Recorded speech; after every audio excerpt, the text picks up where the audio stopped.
Hey, what's going on, everyone? This is Joe from Black Male Talk coming at you again. I'm just waking up. Usually, probably much much deserved rest. I had an amazing interview. Was covering and I was doing a story. It was at least about 2 days long. But I literally actually taking a little hiatus from some stuff. And in saying that, I can actually tell you guys that I'm actually and welcome if you're coming on into the chat. I'm just going to go pick up my kids and get ready. Just to relax throughout the day. I know I want to do some more relaxing stuff. Gotta go get the dog. Look at his little ass. You ready to get out? Uh,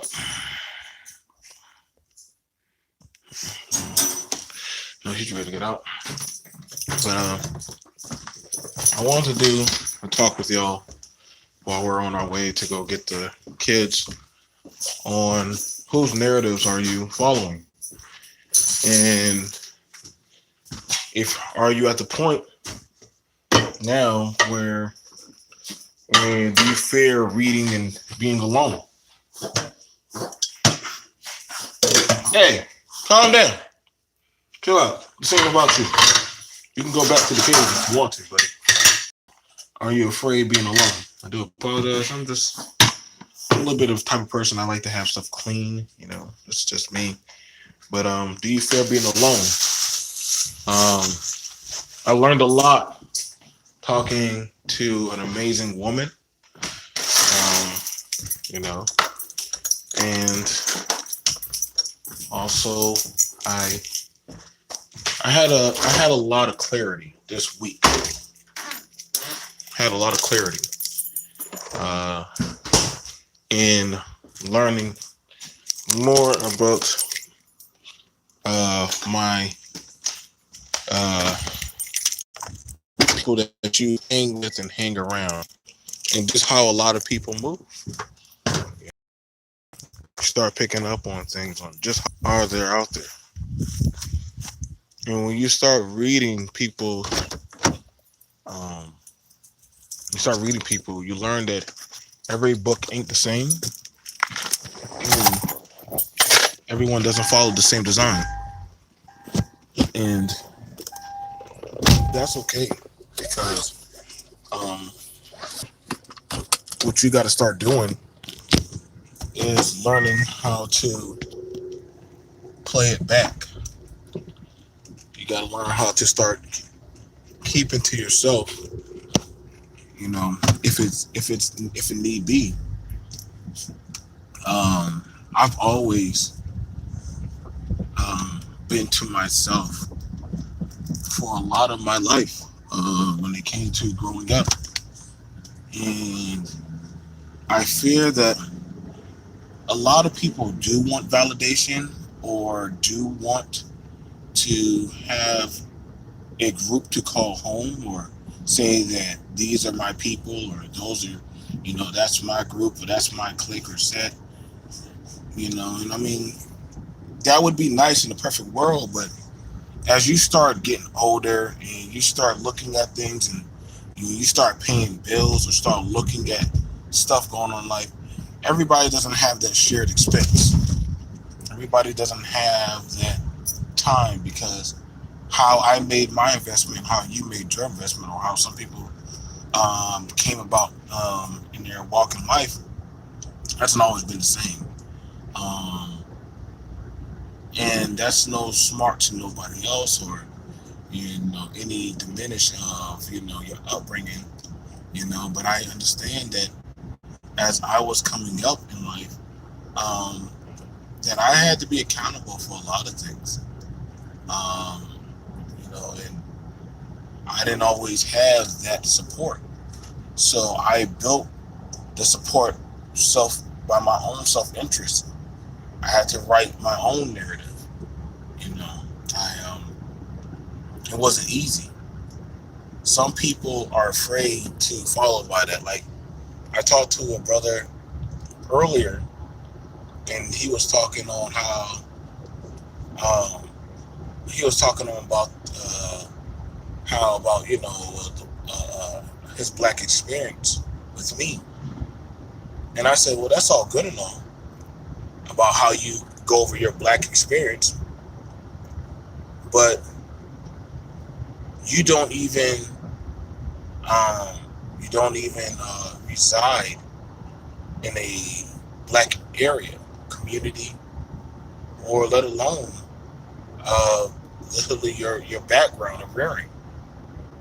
And he was saying, Joe, what you mean? I said, no, no, no, that's not as smart to you.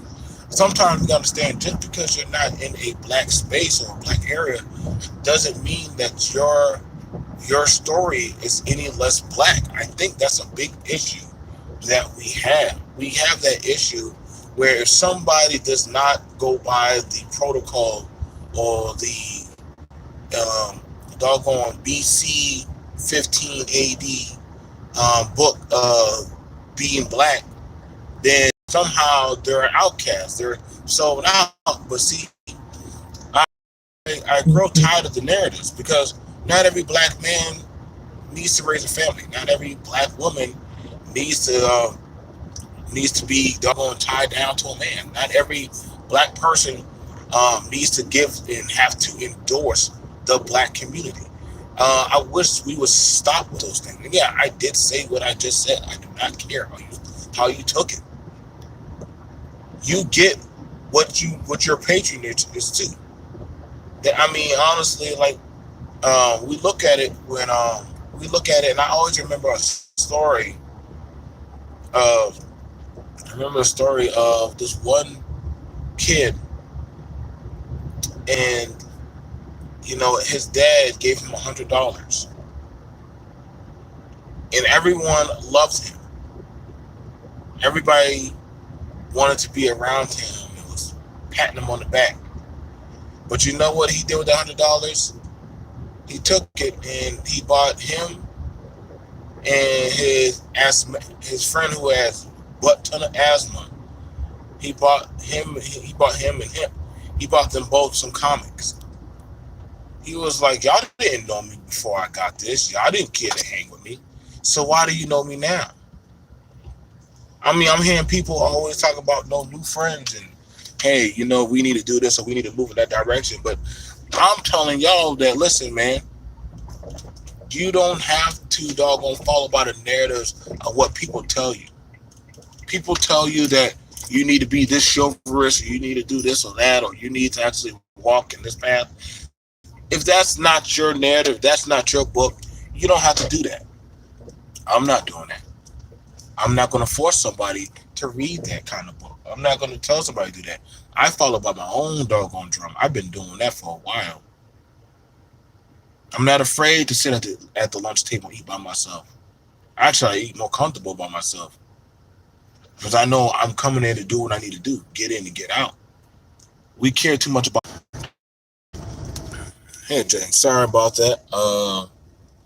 Not the best signal, but shout out to Verizon for that.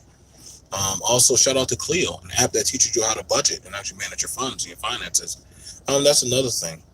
Being alone, you get really good at managing your own funds, your finances. If you are, self-dependent, self-reliant, you learn how to, you know, take, what's good for you, and what's bad for you. I'm starting to understand that at some point, you get tired of the okie doke feel good. I did, and I mean, I always tell people like, hey, do your best, travel. You know? So, I'm not gonna stay on this too long, but I always tell you, just follow by your own narratives.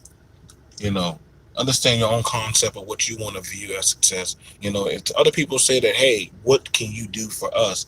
I'm gonna tell you right now, you need to put down that book. Stop going by what other factions and other groups and other things are doing. You gotta understand, man. A lot of people, nobody. Most people don't think like that. I know y'all talk. I know people don't like hearing other people talk about the individualism versus the group, but the individual, like I look at people like Tulsa, Nikolai Tulsa, was an individual. And the individual is the type of person. We like people who step out on their own and do individualistic stuff because they set out and do their own stuff. We can't pretend like people in the community or just say the black community haven't done or stepped out and did their own thing individual as themselves. You know, this is a doggy dog world. I learned that. I learned that for myself traveling around the world. While some people wanted to go be pop stars, I wanted to travel the world. While some people wanted to try to be cool and hip and get that girl, listen, man, I was trying to figure out, yo, how do I get that next dollar or to that next flight? You know, I'm well grounded, man. Some people trying to figure out how to keep that loved one in their household, or if they got to lay on their back or do X, Y, or Z, or how much money they got to fork out. I don't have those problems. But I understood I needed to do what I needed to do for me. Some people worry more so of, are they black enough? Sit down. Are they black enough? Not me. I don't worry about that. I think those kind of talking points are stupid. You sound racist and dumb and ignorant as fuck. Just call it like I see it. When somebody says that, well, if you're not black this, then you're out of whack, then I'll be like, well, guess what? I'll be whack because last time I checked, you did not fund me. You didn't build me like that. I mean, you can donate to me, and I will donate and reciprocate back to you. But understand this, like, that's not going to change. Like, understand that if you can be bought up by money, then that means your resolve is very easily tainted. That's why a lot of stuff that I have done for myself, I just did it with my own resolve. I think that's the thing about us that's beautiful about a lot of people. Like, you don't get nowhere without learning how to swerve and weave into different networks. Just get what you need and get the hell out. Get what you need and get the hell out. And that's the beauty of it. Shout out to Mimi. She did it. She did an amazing job with my dreads. You know, I teach that to my kids. My kids in school, they told me that, like, hey, the other kids, they think they think they don't like it because I read. One of the kids in school said I was gay, and I said, that's crazy because I always wondered that why is it in the black community whenever we see something that displeases us, we call it gay. I used to always wonder that. If a man moves a certain type of way or does a certain type of thing, call him gay or pussy. That would always bother me. When another man calls another man pussy, how does that strengthen your resolve? How does that make you any more right or just? How does that make you a better man? I watch black men call another black man gay. But then again, I also look at it that LGBT has more power than black people. Is that, honestly, that's like being called Uncle Tom, but Uncle Tom was the book that actually freed the slaves. I think black people in a slur things are pretty ignorant when it comes to realizing that, some of your narratives have no power. They have no validation. I want to get in trouble again.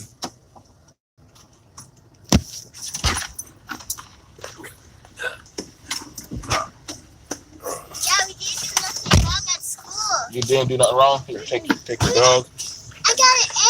You got an A? Jefferson. Have a go. Two. Yeah, I got 4. All right.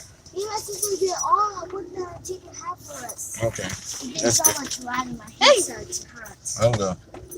So, literally, I'm going to start bringing up the narratives of slander that black people use on each other to try to big up. I'm going to do a show on that later on. probably today or tonight. And I'm going to show you just how a lot of your slandering talking points are now so weak that literally they have no validation anymore in certain talking squares. When you call somebody certain things or you say certain things, we're going to actually pull up the facts on which one has more power and which one doesn't. Calling a black man gay does not emasculate him. If anything, I want you to understand that the gays saying certain words about them, literally, they could easily shut you down. But people can easily call you the N-word or all kind of stuff. And I know some of y'all will say, well, the history, no. But guess what? You gave that type of energy history its power. You did. You chose to use it in songs. You chose to use it in your slurs. You chose to use it for validation. You chose to have people say it in movies and all kinds of stuff. You gave it that power. I never seen in any other race or group where they chose to have certain slang words that are, because the N word is going to always still be the N word, no matter how you say it. No matter how you try to say it, no matter how you try to slang it, no matter how you try to coin the terminology, you can't coin the terminology that is used to devalue you. So when you devalue you to the lowest level, guess what? You're not looked at no longer as that individual or those people. So the people who say, I don't want to ever be associated with that or affiliated with that, guess what? They don't have no problem when they start clowning on you. But see, if you call somebody who's outside like of the alternate lifestyle, you call them and start attacking them. See, they don't allow that. Certain groups don't allow that because you know what? They will be dang if they say that in front of you. Also, they will be dang if anybody else gets to use that. They had a rapper who made a stereotypical joke about them. They made him apologize less than 24 hours. That's called power. When the last time, black people, you got somebody to apologize to you? Huh? I mean, they can easily say, put up a tree branch with a rope. Will that trigger you? I'm sure that means hanging. Or could probably be a tire swing, whatever. You gotta understand, your racial talking points are used to trigger you. Racial talking points are used to trigger you. Sexual talking points are used to trigger you. Those things can have no merit or no type of validation over you unless you choose not to. Granted, sometimes I'm not gonna lie, I do take the bait.